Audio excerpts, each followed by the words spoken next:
Cool. Yeah, thanks everybody. I'm Alex Moffat. I'm Head of Value Enablement here at 2 degrees. And then I've got Stephen Gibson, who's our Agility Enablement Manager. We'll probably talk a little bit more about our roles as we go. So just housekeeping. Firstly, welcome. Thanks for coming up all the stairs. A few people go, oh, there's a lot of steps. So, at least we've given you a drink. Toilets, so go around to where the old school dial is, go to the right and go to the right. If you start getting to a door that needs security, you've gone the wrong way. So just come back. Yeah. There's a few of us from 2 degrees around. We've got blue lanyards. If you need help finding something, just reach out to one of us. And in the case of emergency, just follow the 2 degrees people. We'll just take you really outside onto Hargreaves Street. Cool. Right, so kicking in. 2 degrees. We're quite excited. We've been talking for a little while about wanting to share kind of sort of what we've been doing and some of our learnings with the community. So it's really great that it's finally happened. Today's the day. So we really kicked off a new ways of working journey at 2 degrees. It's been just under 2 years. We're going to talk about that. Oh yeah, two worlds collided. So back in 2021, I worked for the old legacy 2 degrees organisation. At the end of 2021, we were running hard to IPO. The financial markets were excited. It was the biggest IPO of the year. It was like, oh, this is going to be huge. We were all doing due diligence, and then it was out of the blue, we got told, halt, stop, we're not IPOing. We've had an offer to be bought. I was like, what? No, it was quite crazy. Vocus New Zealand, who are for those who don't know, are the Orcon, Slingshot, Stuff Fibre, Flip, lots and lots of brands. They, earlier in 2021, had been purchased by Macquarie Group. They bought all of Vocus Group in New Zealand and Australia. And Vocus New Zealand was also running to do an IPO, but our now CEO, Mark Callender, had other ideas and was like, basically talked to Macquarie, who is our parent shareholder, and said, you could really do something if you buy 2 degrees, join our 2 companies, and, we can make a lot of money for you, basically. So he sold the dream, and sure enough, 1st of June 2022, it all happened. So it was quite a big change. So just to give you a little bit of an idea about our 2 companies, this was a video that was shown to staff when we first merged. When it comes to talking about our new merger, we wanted it to sound a lot less like this and a lot more like this. So let's skip right to the good parts. Like the time Slingshot handed out loaves of bread at Parliament and sliced up the big guy's monopoly, which helped us unbundle broadband across New Zealand alongside Orcon and Call Plus, leading to both faster speeds and by far the best value deals in town. That's pretty choice. All the time 2 degrees half the price of prepay overnight to give Kiwis a fairer deal. Then there's the time Orcon were the first to launch ultra-fast broadband and make it the same price as copper, while 2 degrees called out unfair prepay pricing from the competition. Orcon was also the first to make internet super fast with gigabit and hyperfiber, while 2 degrees was the first to make data last even longer with free data hour. Slingshot even gave Kiwis global mode so they could enjoy the world's best content at home. Then there's the time 2 degrees added to our team by acquiring Snap Broadband, while Vocus added a load of companies to our all-star lineup, Call Plus, Orcon, Into, Stuff Fibre and Whoosh, just to name a few. Moves that made our competition go weak in the knees. Even during the pandemic, each of us gave gratitude a head start, with 2 degrees discounting its plans for Kiwi heroes, while Slingshot offered free broadband to frontline workers. With so much in common, there was only one question left. Why weren't we on the same team yet? That's why we're pleased as punch to finally merge our expertise, combine the strength of our talent, and head out across Aotearoa as the next generation of 2 degrees.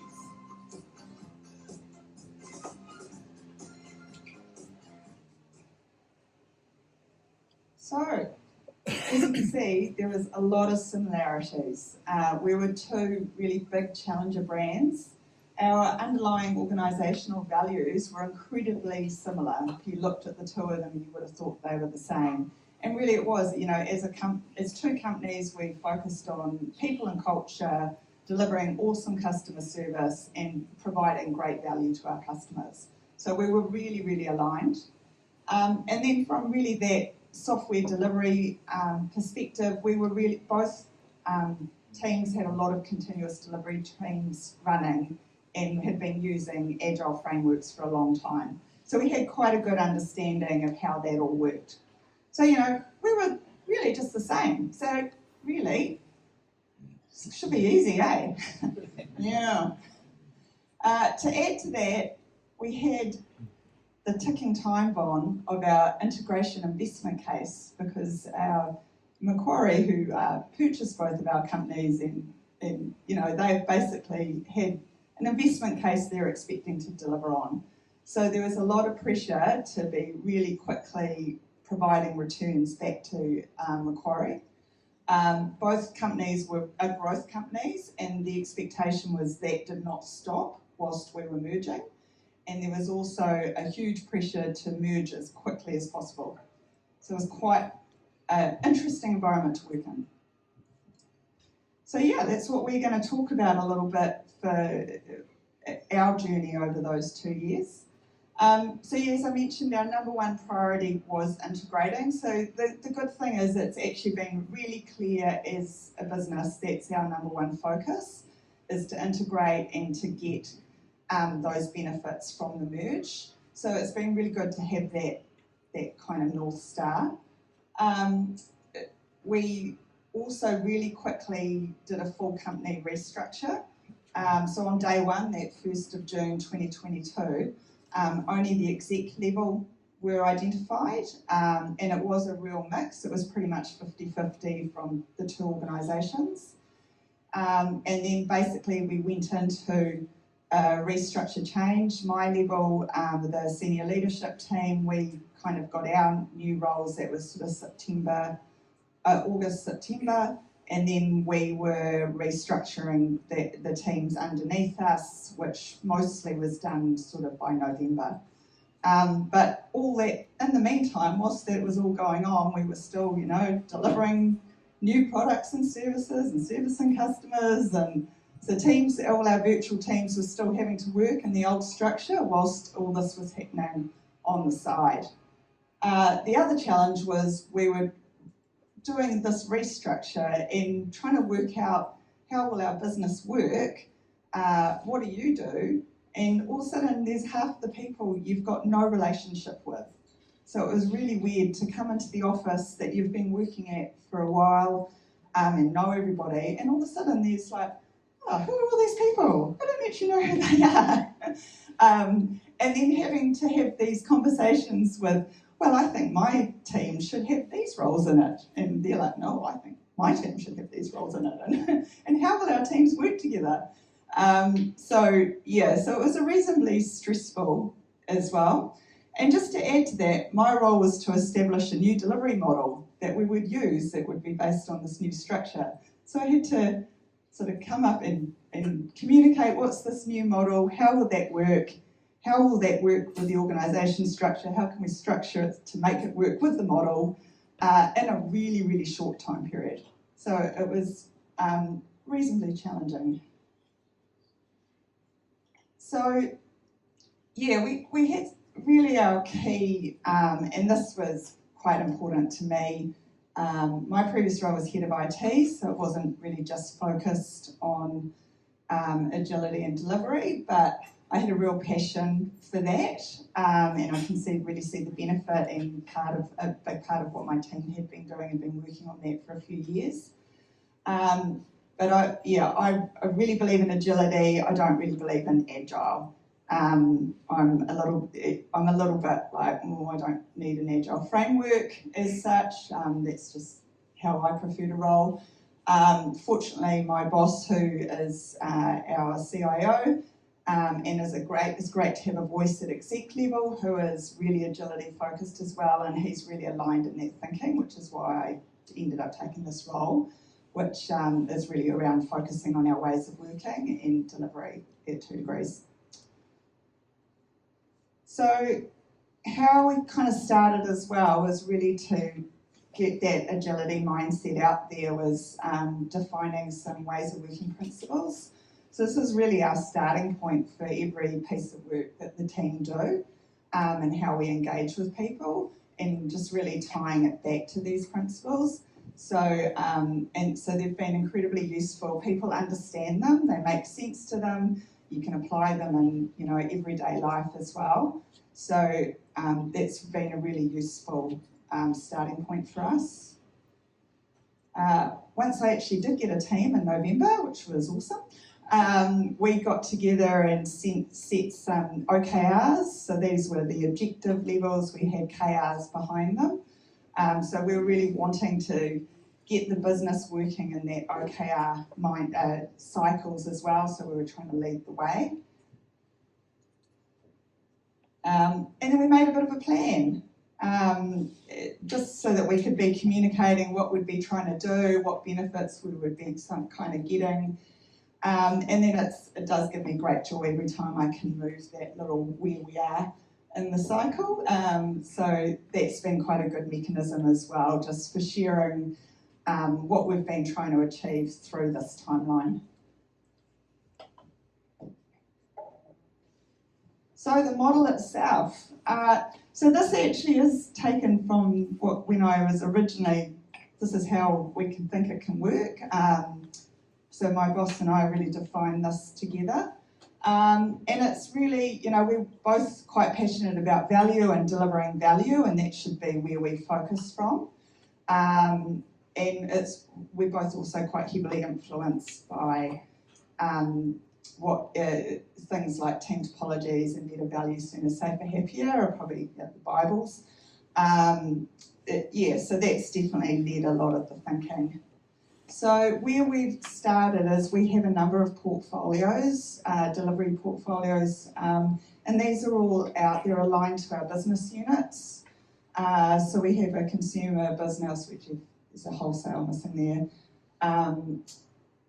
which are all aligned to separate business units. Technology, internal enablement actually supports some of our business units like finance and people and supply chain and things that don't sort of have a delivery arm. So the intention was that we really wanted to give those portfolios that, make them accountable for delivery. So they are accountable for delivering for their business unit. So rather than having a PMO and you blame the PMO when things don't get delivered on time, they're actually part of the business unit, working with the business unit on the outcomes. And then the other goal is really trying to make these portfolios as autonomous as we can, which, is a journey, as I guess you can probably all understand. Under those portfolios, and again, this is like the nirvana, so we're not entirely there yet, I'll just put that there. But so the intention is to have long-running value streams. And we certainly, our consumer business, we have an internal enablement, we have one wholesale, so you'll see a bit later. And so we're trying to set up these value streams up. And with that, they're responsible for idea to product, for their stream of value they're delivering to the business. I do want to say one thing, we do still have what we like to call initiatives. So especially our technology area, for example, we're building cell sites. That sort of really works probably better with our more traditional cycle. We've got a lot of big heavy lifting applications. We're looking to where can we be applying agility principles to help support those areas as much as possible, but we certainly have initiatives running as well as our long-running value streams. So underpinning these, we've got our flow to work teams and enabling teams. So enabling teams will be things like Stephen's team with our coaching team, and also the architecture team, for example. So they tend to they float around a little bit more. They go where the priorities are, where the need is. It's not a long-lived relationship, but they tend to move around a lot. And that's actually working really well. I mean, ideally, Stephen's always wanting more people, but, actually it works. And then we have our flow to work teams, which are our platform teams, with that team topologies model. So we do have sort of network engineering, we've got security, we've got some of our actual software systems like our mobile platform, our fibre platform, etc., who work in this area. This is probably more of our challenge area. It's not so much on the software delivery side, but on that more technical delivery side with infrastructure and network and can't talk about what the answer is there because that's our biggest challenge and our constraint area at the moment. The intention was that they'll flow to work and they would be pulling work, but we haven't quite got that working as well as we'd like yet. And then we have our VMO layer, our Value Management Office. So we don't have a PMO at all because we've pushed that accountability down into the portfolios. So there's no one sitting here, there's no control mechanism. It's up to the portfolios to be doing any financial compliance work that they need to manage their budgets. So there's no one at VMO doing that. So where VMO is there is they'll help facilitate, they'll try and provide, there's the guardrails there, it's where we do need to have those interactions, it's trying to simplify them. So we've got a consistent method of dealing with finance, but in a light touch way. So that's really what our Value Management Office is more about. And it's really, it's more of a collective, so the portfolio managers, the intention is that we make that, they're the VMO collective, and then I kind of lead that VMO. And again, that's really a work in progress as well. The portfolios are working well, and then what the challenge has been is then the time for people, because they're quite focused on delivering for their business units, to then actually work on that process. So then I find that I end up being a bit of the roadblock there. And then finally, we have set up a number of community of practices. So they really are then working crossways across all our value streams. So there's a development team, we've got some of the dev guys here. Our business analysis practice is really mature. We've got an Agile delivery practice, we've got a test practice and product owner practice as well. And then we've got a meta-COP, which is really the group of leaders from the practices who get together and kind of share what's working well with what they're doing and how can they be supporting each other as well. And that model's working really well. So that was really the first 6 months. It was kind of restructuring, sort of what is the direction we're trying to go, communicating that direction, getting alignment on it and agreement. And then the next big focus was actually then rolling out those integrated value streams. Because at this point, this is sort of November, December, we still had the old continuous delivery streams running that the two legacy organisations had. And it meant then that we didn't have any cross-pollination of those people. So it wasn't great for our culture because people weren't having that integration, they weren't learning about each other, learning from each other. That was really once we'd kind of worked out what we were wanting to achieve, our bigger focus areas were getting those value streams up and running. Stephen's going to talk all about that. I'm briefly going to just mention, so you might be interested, how did we define our value streams? Very quickly is the answer there. It was interesting because we've recently done safaris backwards and forwards with Countdown, and they were talking about their process and the different cuts and the analysis, and had some great things. And I was like, oh, that would have been cool. So we obviously had the portfolio model, which for our revenue generating segments was driven by customer segments. So that's the consumer, business, wholesale. So that was an obvious place to start.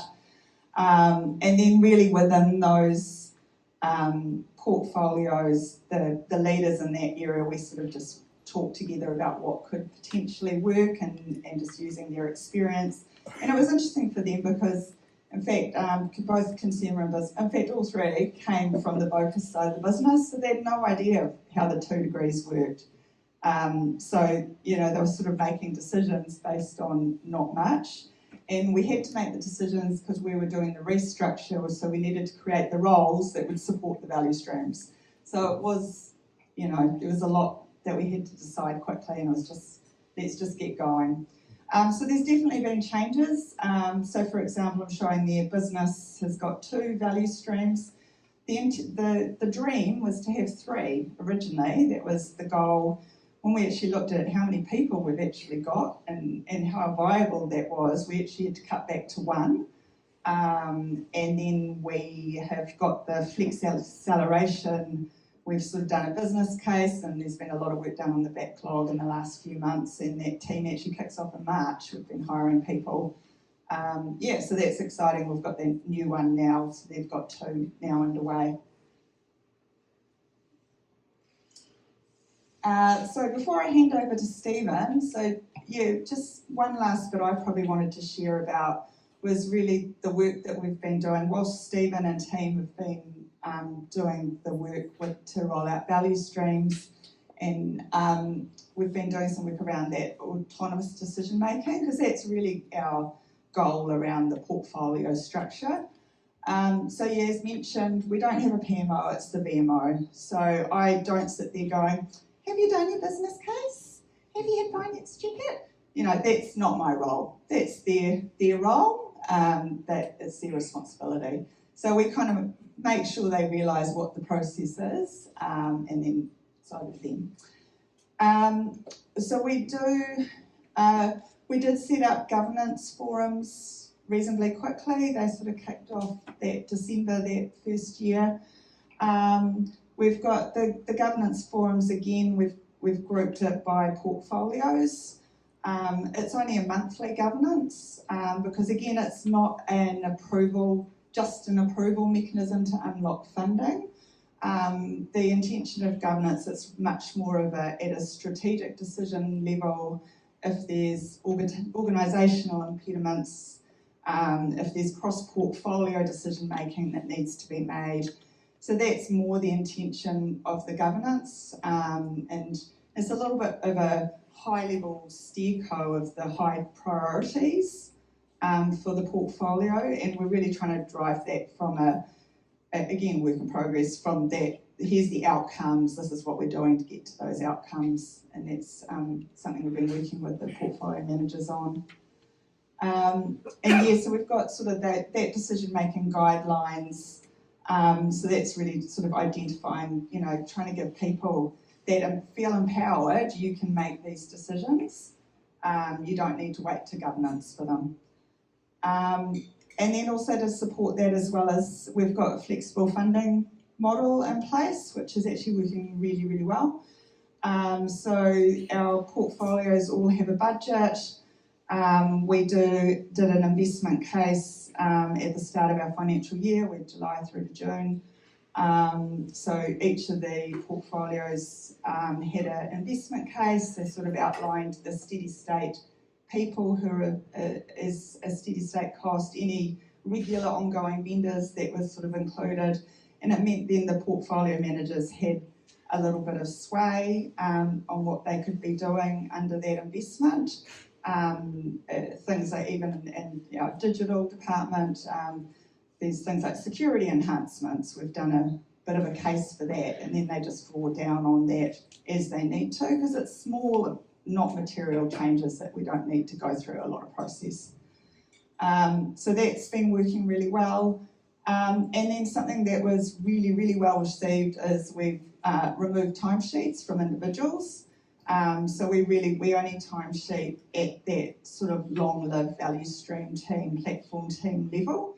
And that's just really, they're pretty standard, don't change much. Somebody just eyeballs them, yep, looks right. And then at a project level, we timesheet.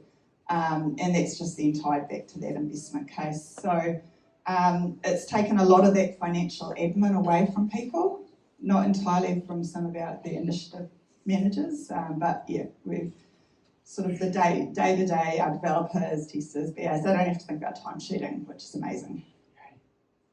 So yeah, oh no, haven't quite finished. Boulders is the last one. Yeah, so look, the dream is they're all autonomous, they can prioritise within their portfolio, they don't need help from anybody else, they can just deliver.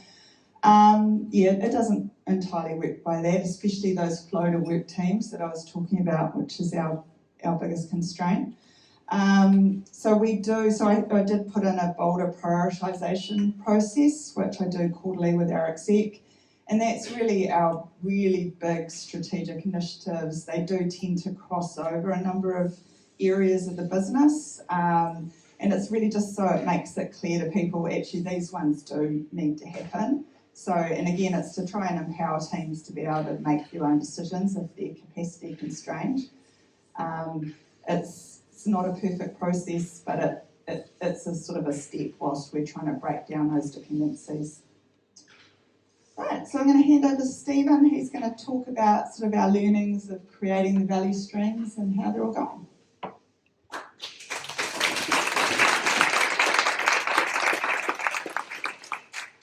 Oh, thank you, Alex. All right. So as part of the merger, there was obviously a lot of change in Alex has gone and spoken a lot about that. So new faces, new roles, new responsibilities, new structure. We want to bring everyone together and work as a unified company as quickly as possible. So obviously that's going to create some challenges. But we also noticed that there are a lot of similarities. So again, we talked about that a little bit before. So both companies have gone through acquisitions and mergers. So, we're used to that. All good. Both Vocus and 2degrees have real passion towards agile ways of working and continuous development, continuous deployment. That's basically what we're just continuing to do, right? We also have a new team that's been established, so value enablement. This is a company mandate or a company direction to say, this is what we want. We're going to have a team that's going to be able to set up, support, and help drive forward our new ways of working. So what could possibly go wrong? Well, basically we underestimated the impact of change, right? So lesson number one was, don't underestimate the impact of change. So there were a lot of positives that came out of that speed of the merger and that desire to start that journey. So, but as you'd expect, at the end of that first 6 months, even with all of the background of our similarities, change fatigue was real. As for continuous improvement, well, you can only continuously improve something that already exists, right? And we had to start from somewhere, and building that starting point while trying to form those relationships, a little bit challenging. And when you haven't had a separate group that supports your ways of working before, you've been doing it yourself as part of your daily role, but then who are you to come and tell me what to do and how to do it, right? So on top of that change fatigue, we also started to experience that change resistance.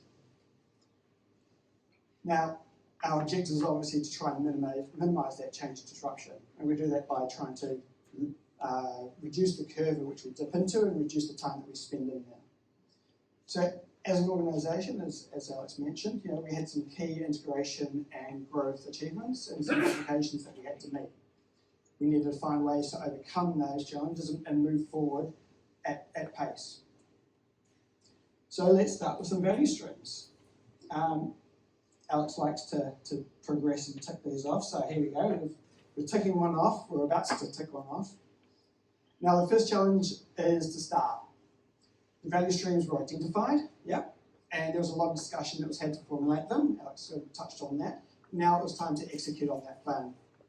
To minimise the impact of that change, we avoided an all-in flip day, and instead we wanted to look at a progressive rollout over a course of a period of time. So for us it ended up being 3 months. It allowed us to reflect and learn after each value stream rollout, and then progress and improve as we went.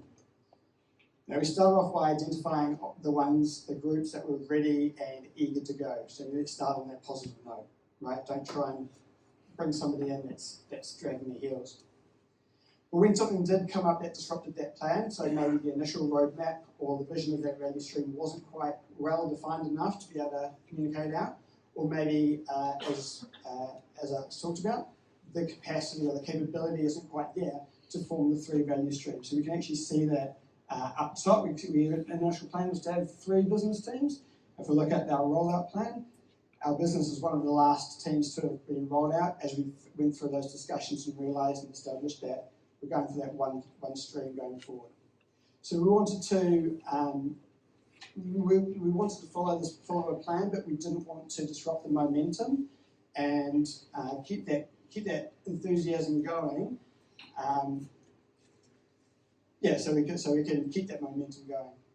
You could also see another example here. We had the frontline introduction early on, but then things came up, and we ended up pushing that actual rollout a little bit further down the timeline.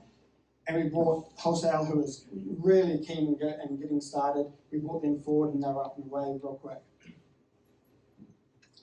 So communication was key. Here's an example. The value streams was a new concept for many people.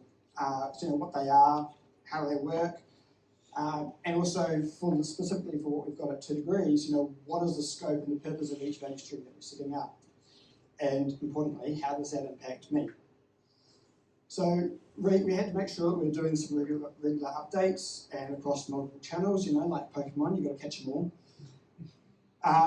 So it covered, what have we done? What comes next? We had lunch and learns, we had drop-in sessions. We tried to provide as much information as possible at the pace and at the need of the people. So finding out what was going on and accommodating to that. Now, knowing that there's more work required to get the success after the initial rollout, we had our Agile coaches aligned to each of the different value streams to continue that education, bring people together, and align on the purposes of those value streams. Now, the involvement of the Agile coaches, in my humble opinion, was critical to the success of establishing these value streams. So as mentioned, we've got the companies who've been working in Agile ways previously, so we don't need coaches to teach Agile 101 basics. We don't want them to teach frameworks. We've kind of got that knowledge already embedded. But what we needed was a way to bring together the 2 very passionate, but 2 quite different points of views. Yeah. So we had our coaches asking questions, both within the value stream and one-on-one individually, to figure out and ask what is it that the team are wanting and how are they wanting to work. So what are they wanting from the value stream, how are they wanting to work together.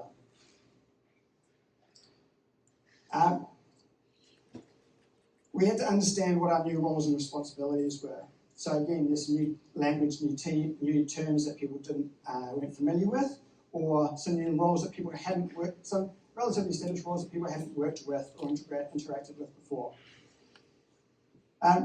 So rather than having managers or coaches tell everybody what the different roles are and what is expected of you, we then turned that back onto the team members themselves and talked about, and get them to talk about what are the capabilities that they bring into the team and how can they contribute to the success of the team. So really getting that team involved and really working on building those relationships and understanding of each other in the process. We also talked about, when we had some specific capabilities, what are the responsibilities and how does it work from an individual perspective to a team perspective. And what was awesome to see is that most teams identified that there are a lot of actual shared responsibilities. And so really the next practical step was how to put that into practice. Now, when we discussed delivery frameworks, and I know Alex doesn't like frameworks, so I'm not talking about frameworks. It quickly did become a hot topic.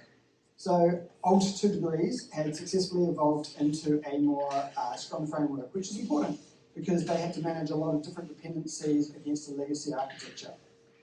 Whereas Vocus had tried Scrum, didn't work for them, and moved towards a more Kanban approach to support their model of continuous deployment, which was on a more modern architecture. Now with both teams merging together, both architectures moving together, we needed to figure out how the team wanted to work together, so which was right. And during that, there arose a fear of change happening to people rather than with people. And so that led to rumours, disengagement, and ultimately conflict. We needed to ensure that we included the leaders that had the different perspectives, different points of view into the conversations, and explain that our purpose and intention is not to inflict, but to invite. It wasn't value enablement or any leadership deciding on what is appropriate, but it was up to the teams to figure out what worked best for them. And interestingly, so here's it's an example of how we went about that and looked at what are the things that are working, what are the things that aren't working so well. What was interesting is a lot of the hot air comments, so the things that are lifting us up and driving us forward, they're very similar on both sides. So it led to really good opportunities to find some alignment and to bring people together. What was also interesting is the sandbags, the things that are holding us back, they are often results of either like bad experiences or mistaken beliefs or truths that are no longer true.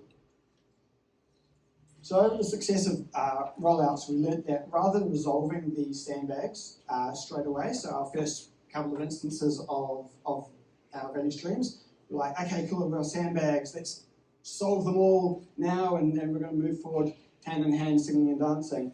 It didn't work that way, and so we quickly sort of changed to say, all right, these are the things that aren't working. Let's minimise that conflict. Let's minimise the amount of change that that has been applied or received into the teams, and let's put them to the side and use them and refer back to them as continuous learning opportunities to say, right, do these still apply? And if so, which one do we want to tackle and how do we want to resolve that? So it's not that big bang impact of change. And then in order to provide consistency across the organisation, because again, we're bringing the teams to identify how they want to work, but we've got people moving around the organisation, we've got different parts of the organisation interacting with these teams. So we still need to provide some level of consistency across the organisation. And so we did build some framework, some guidelines and some structure around what the teams decided and how that worked. And so that's how we started building out that 2 degrees ways of working on top of the principles that Alex called out. Now, in terms of consistency, we also needed some consistency in the tooling that we used.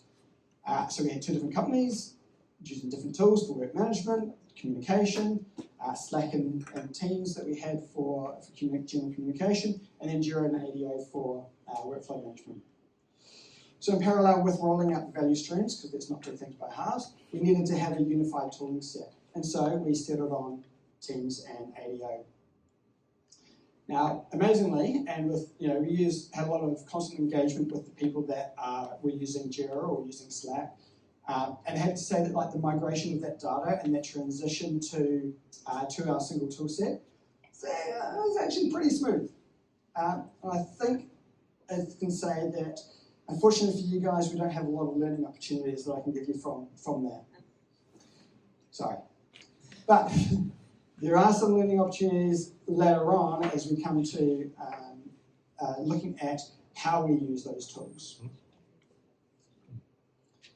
So where are we at? Cool, check, we've done that. And we're going to get some extra points, some bonus points for selected teams as well. So bonus credit for us. So that took us to the second, sort of towards the middle of last year. We did the identification, creation, rollout of the value streams, and that took up to 6 months.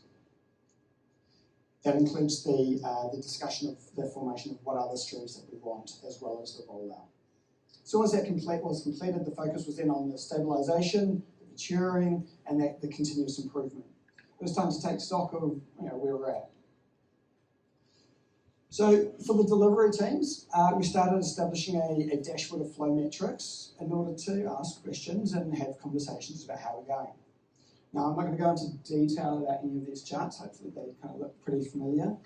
And we focus on more of the sort of key challenges that we have with rolling them out, mainly around access and understanding. Now, access is a pretty straightforward one. We had some licensing issues, or licensing limitations with our Power BI, which basically meant only a limited number of people could access the reports. You know, as pretty as those charts are, the users, you can't see them. We worked around this by manually creating and distributing the reports. That has its own challenges, and it certainly didn't help on the uptake and the use of the reports. Thankfully, we're going to resolve that issue in the next month, and we're opening up licensing, and we're going to get someone to be able to integrate with ADO and make these dashboards a lot more available and accessible to be able to be shared inside with the teams and governance as well. The second challenge is about the understanding. So all of the metrics are new to people, and what is a good lead time? Why is my lead time higher than my cycle time? If we see a big trend upwards in our velocity, does that count? Does we also see an increase in the number of defects that we report? We may be going faster, but is that because we're delivering code with less quality? So we need to be able to help to have those conversations and bring the understanding in. We want to understand, like, we've got some teams running Kanban and not sizing, which is fine. But we also had pesky product owners and value owners who are wanting to know, when am I going to get my stuff? So understanding and helping bring those conversations together, we need to help to uplift the understanding, the purpose of them. So fair to say that the uptake and the effectiveness of having these metrics and having these dashboards was slower than we desired. Now we're looking at focusing on 1 or 2 people within each of the different value streams, and then working through the charts with our data analyst, looking for those champions inside those teams to help them to identify what are some interesting observations that they may see, or helping to lead people to say, hey, that's going up. Is there a reason for that? What do you think? That went up suddenly and now there's a massive dip. What could have caused that? Those are the type of questions we're asking, not why is your team not doing as well as the other team? We don't, avoiding that comparison, avoiding that carrot or that stick concept. So yeah, definitely a work in progress, but allowing those conversations to happen, build up that understanding, so that these champions can then go back into the team and work with the team to ask those conversations. The whole idea that metrics are there to start a conversation, not to prove a point. Right, I'm moving on. To build a more comprehensive story using metrics, we are also now building out a wider set of dashboards that align useful metrics against the VBSSH model. So we've obviously already got our data that's focused around the SUNA model, SUNA category, which is our flow metrics. We're also working with the business to agree what information is good to see under the other categories. So better, for example, might look at churn rate of code or defect resolution first time, those types of things. Happier, we're looking at team health pulse checks, bringing that kind of information. We're seeing velocity come up, but the mood of the team is going down, that type of thing. And so it allows us to bring together multiple points of information to get a true sense of what might be going on. Now, one area of focus is on value. So in order to measure whether or not we're delivering on value, because that's really what we all want, right? We have to align actually agree what is value. How do we measure that, right? There's so many ways that we can measure value. It could be faster core resolution times, lower core contact center volumes, increased revenue, increased profit, decreased costs. And how we balance that to understand what is value. So this is an undertaking that we're working on at the moment. So check-ish. We've captured them yet, and we're working on building them out. There's still a lot of work in progress here. So knowing those values, we're still seeing some really great results.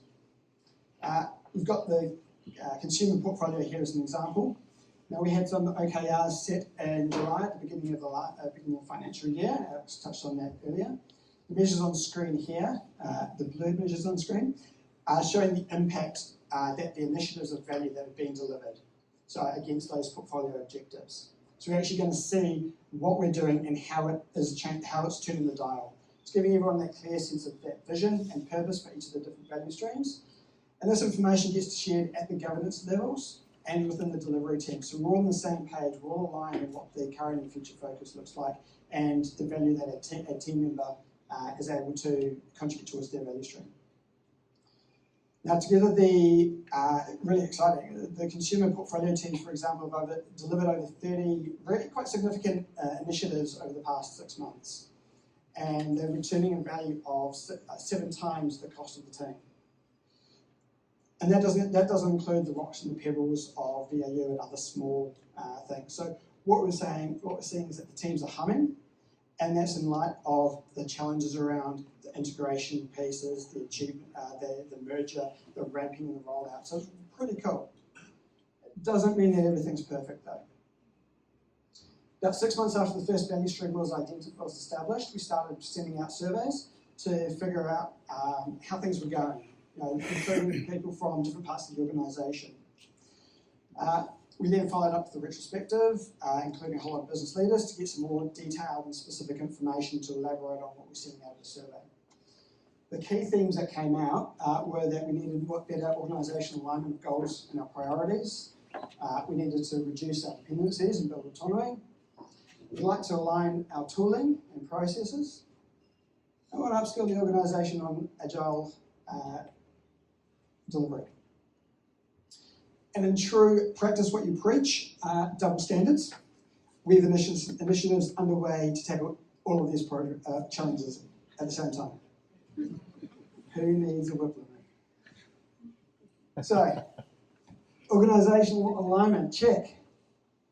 I'm going to be honest here. When we established the strategic and business unit OKRs right at the very beginning, Alex talked about that. Now we then cascaded down to the different portfolios and the different value streams. They were really well received and had a lot of engagement during that initial establishment and creation. Now I'm not going to say that they were forgotten about, but I think it's fair to say that for most parts of the organisation there wasn't a lot of focus that was kept on them. Now, per the survey, we know that there is that desire to have an aligned strategy, aligned goals, and that shared priorities are strong. As such, we are currently underway with reigniting our OKRs across 2 degrees, but this time with some learnings. We've built a framework to guide and support people through the OKR process. That brings in the why and the what, and it takes people through the journey to self-create those relevant OKRs that align back to our strategic OKRs. The framework shares the ownership across champions within the business groups, so we're not relying on individuals to keep that momentum going. We're reducing the cadence of our OKR cycle to get fast feedback and allowing us to pivot as required. And within that cadence, we're going to check-ins to ensure that progress is being made and that the initiatives that we're working on are actually engaging the team and returning value. Now, after establishing our strategic OKRs at the end of last year, we're now taking our earlier learnings from our value stream rollout and we're piloting out the OKR framework with about 3 teams at the moment.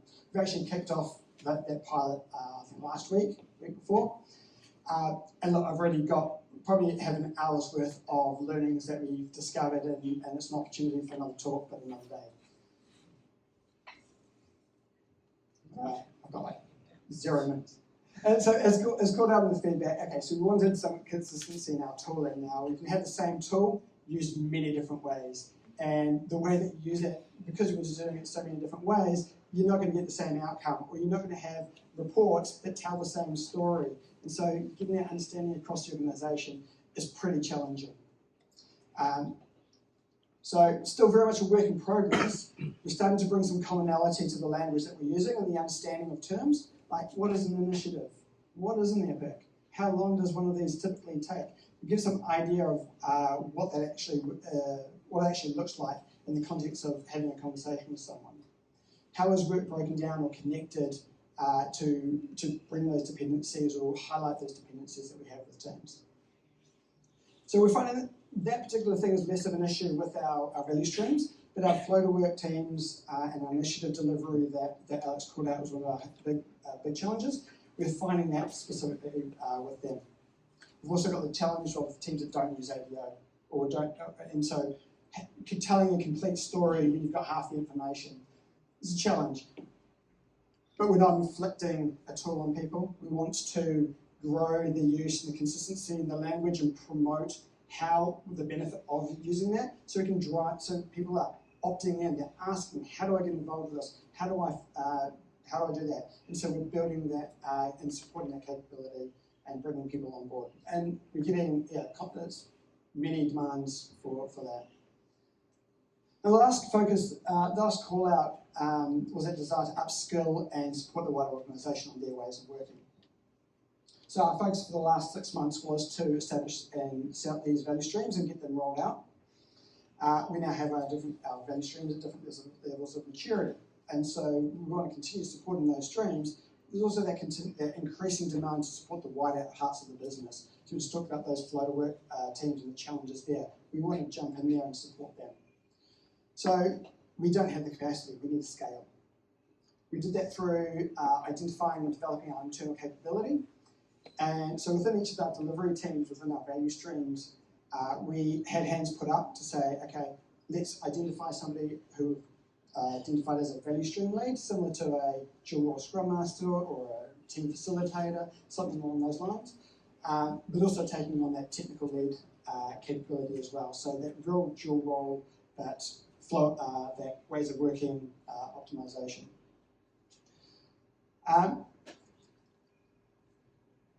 And then have we putting a support mechanism with them from our Agile coaches.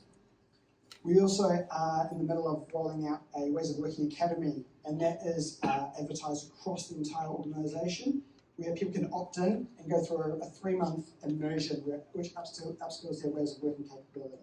So we've got a first cohort of 20 people that's currently in progress, and they're focusing on topics of things like facilitation, coaching, psychological safety, as well as typical techniques that you guys will find in your toolkit, like story mapping, sizing, lean principles, and all that kind of stuff. So we're upskilling the organisation as a whole. And what's really exciting is that we rolled this out, or we started this at the beginning of the year, and we've already got enough interest to support the program for the rest of the year. Cool, so on that note, I'm going to hand back to Alex, and she'll wrap us up in the 30 seconds. Yeah.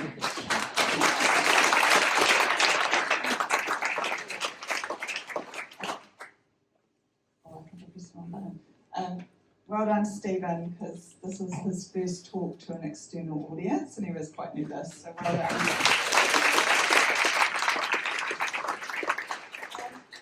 So look, really, we're talking about this 24 plus. A lot of what, Stephen's just talked about, our focus is going to be really embedding that more widely. We're at the stage where we're doing the small groups, the pilot groups, the OKR rollout. One thing you may have noticed is we don't have big room planning at the moment. So that's definitely kind of, we're really trying to lead from the OKRs, get people setting the goals, and then we are trying to encourage them that planning as well. So we have been working within the portfolios. They've now started doing more planning for their capacity. When they started off the value streams, we had these beautiful roadmaps, and it was like, are you sure you can deliver them? Don't really know.